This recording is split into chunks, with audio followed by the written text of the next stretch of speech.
Vamos aí chegando em 5 minutos de prova nesse momento. 5 minutos de classificatória, categoria MX1. Primeiro, né?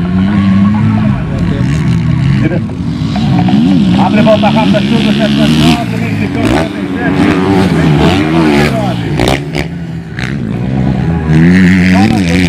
Vai ter pista limpa pela frente para buscar volta rápida. Vamos de olho na volta do Jonas. Ele vem para abrir. Piloto de transporte. Abre volta, Jonas Domiciano. Vem ali o Cleiton Borges, numeral 90. Vem para abrir volta rápida também o Cleiton Borges.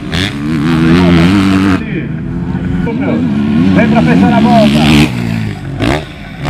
Vai 58, 238, Chuca no terceiro.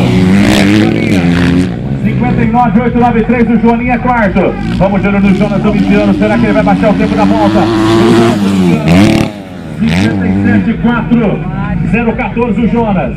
57, 0, acabou abortando ali a volta rápida. Cleiton passa de câmbio e agora vem para abrir volta rápida novamente o Cleiton. Ele que por enquanto tem a melhor volta. 56,